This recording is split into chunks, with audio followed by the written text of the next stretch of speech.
नमस्कार. अंजली स्पेशल चॅनलमध्ये मी तुम्हा सर्वांचे स्वागत करते. आज मी आपल्या मैत्रिणींच्या बरेच कमेंट्स घेऊन आलेली आहे. बरेच जणांना कटोरी कसा घ्यायचा, त्याचा टक्स कसा घेतला पाहिजे, परत कटोरी जोडताना जी साईडची बाजू असते कटोरी, तर त्यांच्या गळा फाकला जातो, म्हणजे गळ्याची साईज मोठी होते. तर काही आपल्या मैत्रिणींना ब्लाऊज शिवायची इच्छा आहे पण चुकतात म्हणून त्या घाबरल्या जातात. तर त्यांची इच्छा असून सुद्धा त्या करत नाहीत. तर त्याबद्दल थोडीशी माहिती सांगणार आहे. परत काही मैत्रिणींना ही उत्सुकता आहे की मी ब्लाऊजची शिलाई किती घेते, अस्तरच्या ब्लाऊजची किती घेते, बिना अस्तरच्या ब्लाऊजची किती घेते, असे बरेच प्रश्न आहेत. तर काही मैत्रिणी आपल्या क्लासला गेल्या पण तिथं खूप गर्दी असल्यामुळे त्यांना काही शिकता आलं नाही. त्यांच्या ज्या मॅडम आहेत त्यांनी त्यांच्याकडे लक्ष दिलं नाही. तर असे बरेच प्रश्न निर्माण झालेले आहेत आपल्या मैत्रिणींच्या मनात. तर त्याबद्दल आपण बोलणार आहे. तर पहिले आपण सुरुवात करूया. पहिला आधी हा त्यांचं असं म्हणणं, बरेच माझे बहुतेक त्यांनी व्हिडिओ पाहिले, तर टक्स टाकण्याची पद्धत तुमची अशीच आहे का? तर मी दोन प्रकारे टक्स टाकते. एक या साईडनी 3 घेते, गळ्याच्या साईडनी 3 घेते. पॉइंट घेऊन म्हणजे असं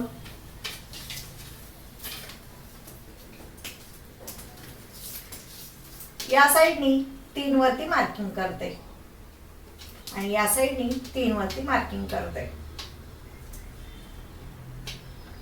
आणि या साईडचा मध्यबिंदू घेते. आता 8 आहे, 8चा मध्यबिंदू 4 घेतल्यानंतर आता तुमची छाती किती आहे त्यानुसार तुमचा कटोरीचा अंदाज घ्यायचा. तर कधी या ठिकाणचं अंतर किती, आता या ठिकाणी बघा 2 इंच आहे, तर आपण 2 इंच, 2.25 इंच, 2.5 इंच, 2.25 इंच छातीनुसार घेतो. तर ते तुम्ही ठरवायचं की तुमच्या कटोरीची छाती, ब्लाऊजची कटोरी किती आहे, तर त्यानुसार या ठिकाणचं टक्स अंतर घ्यायचं आणि लाईन मारायची आणि हे अंतर घ्यायचं. ज्यावेळेस तुम्ही या ठिकाणचा मध्यबिंदू घेता, टक्स अंतर तुमचं अंतर फिक्स तुम्ही अंदाज घ्यायचा, किंवा तुमच्या लक्षात येत नसेल तर जुन्या ब्लाऊजची टक्स उंची बघायची आणि त्यानुसार हे ठरवायचं. आणि ते दुसरं म्हणजे तुमचा टक्स हा गळ्याच्या साईडला येतो. तर ते काय येतो, तुम्ही बरोबर या ठिकाणावरून मध्यबिंदू पॉइंट घेत नाही आणि हे टक्स व्यवस्थित टाकत नाही. बरं, एका कटोरीवर तुमचा टक्स बरोबर येतो आणि दुसऱ्या कटोरीवरचा टक्स बरोबर येत नाही. तर त्याचं कारण की तुम्ही दोन्ही कटोरीवरती वेगवेगळे टक्सची मापं टाकता. तर तसं न करता एका कटोरीवरती माप व्यवस्थित टाका, ते डार्क चॉकनी करा आणि दुसरी कटोरी आपली जी असते त्याच्यावरती ठेवा आणि बरोबर ते छाप देऊन घ्या. आणि बरोबर छाप दिल्यानंतर दोन्ही सेम कटोरी येतात. तुम्ही असे जर वेगवेगळे जर मापं टाकत गेलात तर तुमची कटोरी चुकेल, व्यवस्थित टक्स येणार नाही, ही तुम्हाला अडचण नेहमीच येणार. हे झालं. ज्यावेळेस तुम्ही आता कटोरी जोडायची आणि साईडची बाजू जोडता, त्यावेळेस तुमचं काय होतं, तर आपल्या कोणत्या ताईंनी म्हणलेलं आहे, आता हे आरू जाधव ताईंनी आपल्याला हा प्रश्न विचारलेला आहे की कटोरीचा टक्स नेहमी प्रत्येक कटोरीला असाच टाकायचं का? तर मी याच पद्धतीने टाकते, तुम्ही पण टाकून बघा. एकदा दोनदा, एकदाच नाही तर तुम्हाला असे बरेच ब्लाऊजची मापं टाकावी लागणार आहेत, बरेच ब्लाऊज शिवावे लागणार आहेत, तेव्हा तुमच्या लक्षात येईल. पण जास्तीत जास्त तुम्ही पेपर कटिंग भरपूर करा, वेगवेगळी मापं टाका. 28 ते 44, 46, 50 पर्यंत तुम्ही टाकू शकता. प्रॅक्टिस करायची, नेहमी प्रॅक्टिस करत राहा. जेव्हा रिकामा वेळ असेल, तुम्ही टीव्ही बघत असाल, काही गप्पा मारत असाल, तर आपलं काम गप्पा मारत मारत करू शकतात. पेपरवरती सारखं एक नाही, असे तुम्ही एकाच साईजचे 10 ते 15 मापं टाकायची आणि कटिंग करायची. ज्यावेळेस तुम्ही अशी मापं टाकत राहाल, कटोरीचं असेल, ब्लाऊजचं असेल, भाईचं असेल, तुमची जास्तीत जास्त प्रॅक्टिस झाली पाहिजे, ही काळजी घ्यायची. हे झालं कटोरीचं. आता दुसऱ्या सुवर्णताई आहेत, तर त्यांचं असं म्हणणं आहे, कटोरी आणि गळ्याचा भाग जोडताना गळा जास्त होतो असं का? मी तुम्हाला नेहमीच म्हणलं, हा भाग फाकतो किंवा हा सुद्धा भाग फाकला जातो, कारण की आपण थोडंसं कटोरी तिरकस कपड्यामध्ये टाकतो, बरोबर आहे. यावेळेस मग जर तुम्ही हे गळपट्टी लावताना सुद्धा फाकला जातो किंवा हे साईड सुद्धा लावताना फाकली जाते दोन्ही बाजूचं. कारण की हे बघा ना, या ठिकाणावरून तिरकस आलेलं आपण असं राऊंड मध्ये, असं सरळ नाहीये. हे तिरकस असं गोलाई आपली आल्यामुळे दोन्ही कपडा फाकला जातो. तर शिवताना तुम्ही ही काळजी घेतली पाहिजे की आपण जास्तीत जास्त अलगद शिवायचा, जास्त कपडा दोन्ही खेचायचा नाही. आपण एकावर एक कपडा ठेवतो, एकदम अलगद शिलाई मारायची. नाहीतर आपल्याला वाटतं कपडा कमी पडतो काय, कटोरी कमी पडते का काय, साईडची बाजू कमी पडते का. अजिबात नाही, बिनधास्त तुम्ही ब्लाऊज शिवत जावा. जेवढं तुम्ही घाबराल तेवढं तुमचा आत्मविश्वास स्वतःचा कमी होईल. अशी ब्लाऊज शिवायचं, अशी कटिंग करायची की बिनधास्त करायची. म्हणून मी तुम्हाला सांगते ना, पेपरवरती तुम्ही जास्तीत जास्त पेपर कटिंग करा. आपले ब्लाऊज वाया जाऊ द्यायचे नाही, तर तुम्ही जास्तीत जास्त पेपरवरती कटिंग केली पाहिजे. मी मागील व्हिडिओमध्ये सुद्धा तुम्हाला सांगितलं की तुमच्याकडे ब्लाऊज पीस नसतील प्रॅक्टिससाठी, सरळ मिस्टरांचे कॉलर गेलेले शर्ट काढायचे. कोणाचे असो, मुलाचे असेल, भावाचे असेल, कोणाचे असेल, वडिलांचे असतील, कॉलर गेलेले शर्ट, नाही तर ते आपण टाकून देतो. मग आपल्याला प्रॅक्टिसला उपयोगाला पडतात. तर तुम्ही असं करत जा. अक्षरशः मी जेव्हा प्रॅक्टिस करत होते, माझ्याकडे तर ब्लाऊज सुद्धा मी दुसऱ्यांचे घेतलेले, म्हणजे डायरेक्ट मी मापाला ब्लाऊज शिवायला घ्यायची. आणि मी तुम्हाला सांगितलेलं आहे माझ्या अनुभवामध्ये. तर मी म्हणजे तुम्ही स्वतःवर विश्वास ठेवायचा, घाबरायचं नाही. हे जमल की नाही, अहो मी तर दुसऱ्यांचे घेतलेत. मी तर तुम्हाला फक्त हे सांगितलं, घरातले जुने शर्ट घ्या आणि त्याच्यावर प्रॅक्टिस करा, पेपरची प्रॅक्टिस. मला सांगणारं असं कुणी नव्हतं, माहितीये. मला सांगणारं असं कोणी नव्हतं. उलट मी काय काम करत होते, सगळे हसणारे होते, बोलणारे होते. बऱ्याच असे बोलायचे, आम्हाला चिंध्या जोडायला आवडत नाही, चिंध्या काही दुसऱ्यांचे कपडे शिवायचे का, असं बरेच कोणी बोललेलं आहे. तरी पण मी न बघता, अक्षरशः मला क्लासला एका ठिकाणी जायचं होतं, ते ओळखीचे होते. तर माझ्याच जवळच्या नातेवाईकांनी मला सहसा त्या जी क्लास व्यवस्थित घेत होती महिला, तर त्या महिलेला भेट नाही घालून दिली. पण माझ्याकडे जिद्द होती, माझ्याकडे आवड होती, माझ्याकडे शिलाई मशीन नसताना सुद्धा मी प्रयत्न करत होते.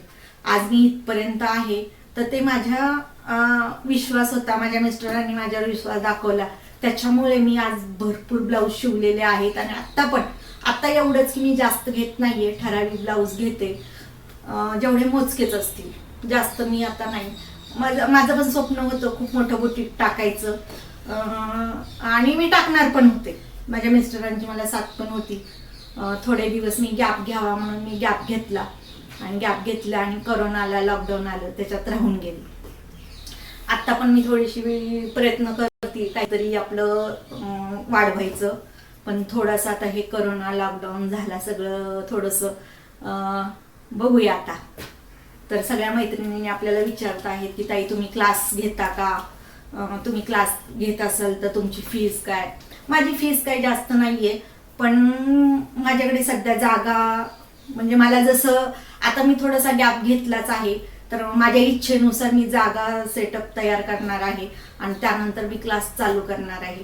जर आपल्याला आता सुरुवात, आता सध्या मी घरीच आहे, घरून तुम्हाला सगळं शिकवते. मी आता शिवते ब्लाऊज. आधी माझा शॉप होता, पण काही कारणामुळे मी थोडासा गॅप घेतला होता.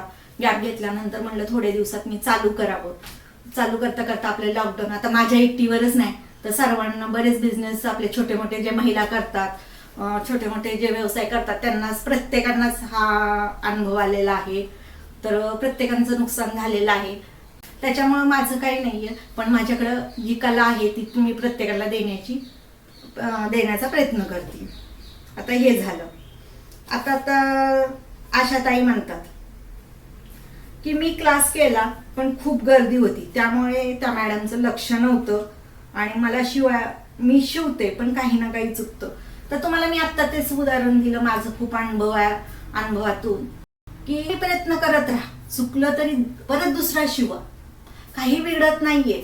तुम्ही भरपूर ब्लाऊज शिवा, स्वतःचे शिवा. दुसऱ्यांची शिवायची तुमची डेअरिंग नसेल तर स्वतःचे बरेच ब्लाऊज शिवा, वेगवेगळ्या गळ्याचे शिवा, वेगवेगळ्या बाईचे शिवा, प्रिन्सेस, असे आपले जे आपण कटिंग शिवतो, वेगवेगळे फोरटक्स शिवतो, प्रिन्सेस शिवतो, मद्रास शिवतो, टू पीस कटोरी शिवतो. म्हणजे आपण कुठलेही उलटी कटोरी, ब्राकट कटोरी, जे काही तुम्हाला करता येईल तुमच्या मापाची प्रॅक्टिस करा, बिंदास शिवा. ज्या वेळेस तुम्हाला वाटेल माझा आता हा गळा बरोबर आला, मी कटोरी बरोबर लावते, फिटिंग बरोबर येते, कुठं चुना पडत नाही, ज्या वेळेस तुम्हाला खात्री पटेल त्यावेळेस तुम्ही दुसऱ्यांची घ्या. बरोबर आहे. अजिबात तुम्ही घाबरायचं नाही. मी तुम्हाला सांगते, माझे तर बरेच उदाहरण आहे. मला तर सपोर्ट करणारे माझ्या मिस्टरांशिवाय कोणी नव्हतं. हसणारे बरेच होते, शेजारी बाजारीच्या महिला हसणाऱ्या होत्या. कोणी तर असे म्हणायचे की आम्ही तर उसवलेले सुद्धा कपडे शिवत नाही, कारण की आम्ही एवढे श्रीमंत आहेत, आम्ही एवढं हे करतो. पण आम्ही म्हणजे काय व्हायचं, मी ब्लाऊज शिवायची, 10ला शिवायला बसायची, 4 वाजेपर्यंत माझे ब्लाऊज शिवून असायचे, बाकीचं परत संध्याकाळचं आवरावर असायचे. माझी मुलांचा स्वयंपाक, म्हणजे असं माझं हे ठरलेलं असायचं 10 ते 4 वाजेपर्यंत. मुलं दुपारी आली, त्यांचं जेवण झालं, त्यांचा क्लास असायचा, मग ते जवळपास असायचं त्यांचे, ते जायचे यायचे. पण मी जेव्हा वेळ असेल तेव्हा मी ब्लाऊज शिवायची. शिवल्यानंतर मग जेव्हा आपल्या शेजारी बाजारी 4 वाजता चहा पाणी झालं की गप्पा मारायचं. मग गप्पा मारता मारता सुद्धा मी वेळ वाया न घालता त्यांच्याबरोबर गप्पा मारता मारता ब्लाऊज शिवलेले हातशिलाईला घ्यायचे. मग त्यांना खटकायचं, कारण की ते जेवायचे आणि झोपा काढायचे. वेळ काढायला त्यांचे मिस्टर त्यांना भाजी सुद्धा साफ करू लागायचे. ते मिस्टर साफ करेपर्यंत त्या स्वयंपाक भाकरी करायच्या, चपाती करायच्या. मग त्यांना खटकायचं, अरे हा ह्या काम करतात, आपण बसतो झोपतो, म्हणजे खटकायचं की त्यांना कोणी बोलत नव्हतं किंवा बोलण्याचा कोणाला अधिकार नाही. आपल्या शेजारी असायचे, पण ते बोलता बोलता आपल्याला असं बोलून जायच्या की आमच्याकडे तर बाई आम्ही उसवलेले सुद्धा कपडे शिवत नाही. तर असं बोलणाऱ्या पण बरेच असतात, तर आपण त्यांच्याकडे लक्ष द्यायचं नाही आणि आपलं आपलं काम करत राहायचं. तर आता दुसरा प्रश्न आहे साक्षीताईंचा. तुम्ही खूप छान सांगता, जेवढी तुम्ही दुसऱ्या महिलांचा विचार करता तेवढा कोणी करत नाही. बरोबर आहे, कारण मी खूप अनुभव घेतलेले आहेत. मी बरेच अनुभव, म्हणजे मला खूप अनुभव आलेला आहे की ज्यांनी मला मदत नाही केली. मदत म्हणजे काय, आपल्याला मार्गदर्शन पाहिजे असतं. प्रत्येक महिलेला तेच गरज असतं मार्गदर्शनची, की आपण जे शिकायची सगळ्यांना आवड असते, प्रत्येक जण हुशार असतो. पण कसं होतं, तर प्रत्येक गोष्टीला जर कोणी सांगितलं व्यवस्थित समजून, तर तो लवकर पुढे जातो आणि ज्याला ज्ञान मिळत नाही तो मागं राहतो. तर काही गोष्टी ते शिकवणाऱ्यावर असती, काही गोष्टी आपल्यावर असतं, आपण किती घेतो. आणि आपण जेवढं घेतलं त्याच्यात आपल्या पण बुद्धीची भर घालून आपण जरा पुढे जायचं असतं. जेवढं आपण प्लस करत जाईल तेवढं आपलं वाढत जातं. जर समोरच्यानी शिकवलं, आपण काहीच नाही घेतलं, किंवा समोरच्यानी शिकवलं, ज्याने जेवढं शिकवलं तेवढंच घेतलं, त्याच्यात आपण आपली बुद्धी पण ऍड नाही केली, म्हणजे आपण पण त्याच्यात जे काही कला शिकतो ती त्याच्यामध्ये जास्त, त्याच्या पुढे आपल्याला जायचं असतं. त्याच्यामुळे मला असं म्हणणं आहे की प्रत्येक महिलेनी प्रत्येक गोष्ट शिकली पाहिजे आणि त्यांना मार्गदर्शन करणारे पण भेटले पाहिजे. जसे आपण शाळेत जातो, शिक्षक आपल्याला सांगतात, आपल्या घरचे आपल्याला शिकवतात, तर आपल्याला ते सगळे सांगतात, प्रत्येक गोष्ट आपण शिकत असतो. तर आपल्याला जसं ज्ञान पाहिजे तसं आपण मिळवण्याचा प्रयत्न करायचा. मी सांगण्याचा हेतू एवढाच असतो माझा, की प्रत्येकाला परफेक्ट आलं पाहिजे. कारण की मीच तुम्हाला सांगितलं, मी बऱ्याच ठिकाणी क्लास केला, तेवढं करून सुद्धा माझं समाधान नाही झालं. तर मी एका टेलरच्या दुकानात थोडे दिवस मला शिकायचं म्हणून मी थोडं काम पण केलं, 2 तास जायची. तुम्ही माझा मागील व्हिडिओ पाहिला असेल, माझ्या 23 वर्षाचा अनुभवाचा. तर म्हणजे माझे बरेच असे अनुभव आहेत. तर शेजारी आपण कधीही, तुम्ही सांगते, प्रत्येक ज्ञान हे दिलंच पाहिजे. कारण की आपण पैसा घेतो, तर प्रत्येक महिला, तुम्हाला क्लास घ्यायचा असेल तर तुम्ही प्रत्येक ज्ञान देण्याचं पहिल्या आधीच मनाची तयारी करायची. आपल्याला सगळं शिकवायचं, कारण आपण त्याचा मोबदला घेत असतो. त्यांना प्रत्येक गोष्टीचं ज्ञान दिलं पाहिजे, प्रत्येक गोष्ट शिकवली पाहिजे, कारण आपण पैसा घेतलेला असतो त्यांच्याकडून. कारण की आपण पण फुकट शिकवत नाहीये. आपण जे काही देतो ते आपण फुकट देत नाही आणि त्या पण आपल्याकडून काही फुकट घेऊन जात नाही. प्रश्न आहे नंदू थोरात यांचा. तर त्यांनी मला विचारलंय, अस्तरच्या ब्लाऊजची शिलाई किती घेता आणि बिना अस्तरच्या ब्लाऊजची शिलाई किती घेता. तसं पाहायला गेलं, एरियानुसार तुमची शिलाई असणार आहे. तर प्रत्येका ठिकाणची शिलाई वेगवेगळी असते.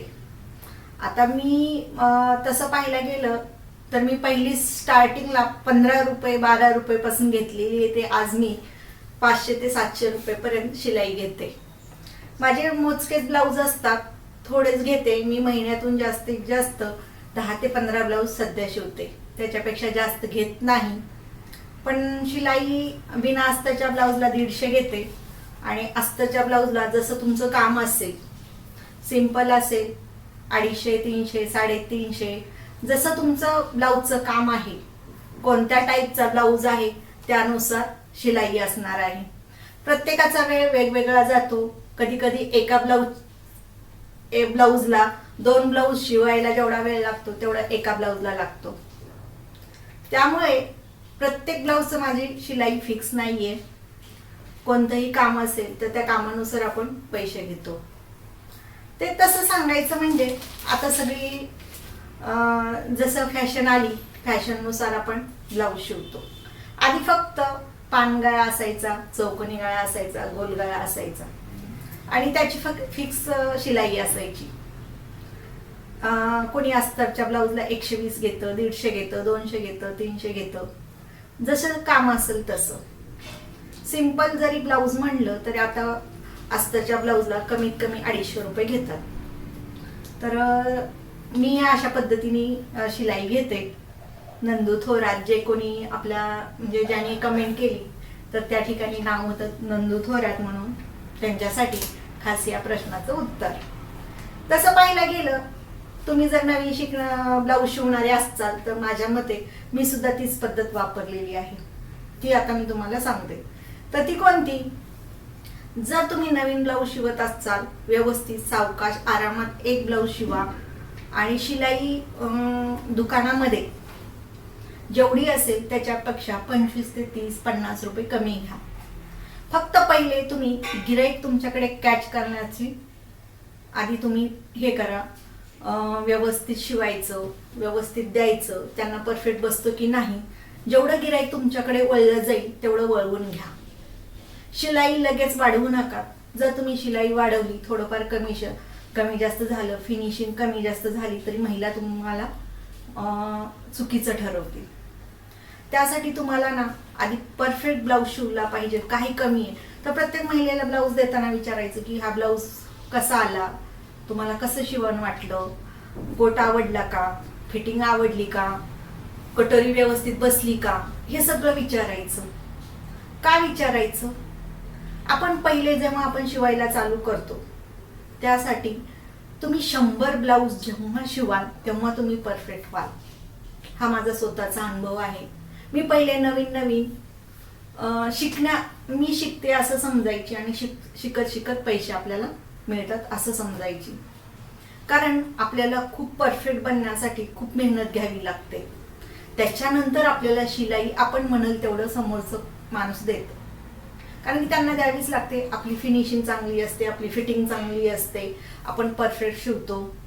कधी कधी मी शिवलेला ब्लाऊज लूज जरी झाला तर खांद्यातून शोल्डर उतरत नाही, कमरेत जरी लूज झाला तरी ब्लाऊज माझा व्यवस्थित बसतो. त्यामुळे मी जेव्हा महिलांचे ब्लाऊज शिवते तर त्यांना ते आवडतातच आणि ते दुसरीकडे टाकत नाहीत. आणि मला त्यांना पाहिजे त्याच्या 15 दिवस पहिले देतात, कारण मी माझ्या वेळेनुसार सवडीनुसार ब्लाऊज शिवते. तुम्हाला मी आत्ताच म्हणलं की मी ब्लाऊज 10 ते 15 शिवते, कारण की त्याच्यापेक्षा मी जास्त शिवत नाही आणि मला होत पण नाही. आता फक्त मी फक्त तुम्हाला सध्या व्यवस्थित मार्गदर्शन करण्याचं काम करते, कारण माझ्याकडे जे ज्ञान आहे ते प्रत्येकाकडे आलं पाहिजे आणि प्रत्येकजण परफेक्ट झालं पाहिजे. असं मी म्हणत नाही की मी एकदम परफेक्टच आहे. माझ्यात पण काही ना काही चुका असतील, माझ्यात पण काही ना काही कमी असेल, मी पण आणखीन शिकते असं समजते स्वतःला. ज्या तुमच्या कमेंट येतात त्यानुसार मी तुम्हाला मार्गदर्शन करते. तर तुम्हाला हा व्हिडिओ कसा वाटला? आवडल्यास लाईक करा, शेअर करा, सबस्क्राईब करायला विसरू नका. आणखीन काही तुमच्या प्रश्न असतील तर मी तुमच्या प्रश्नांची उत्तरं देईन. तुम्हाला आणखीन काय माहिती हवी असेल माझ्याकडून ती सुद्धा माहिती मी तुम्हाला देत जाईन. फक्त कमेंटमध्ये तुम्ही तुमचं नाव द्यायला विसरू नका. व्यवस्थित प्रश्न देत जा, म्हणजे त्या प्रश्नाचं उत्तर मला सविस्तर तुम्हाला सांगायला सोपं जाईल. तर पूर्ण व्हिडिओ पाहिल्याबद्दल तुम्हा सर्वांचे धन्यवाद.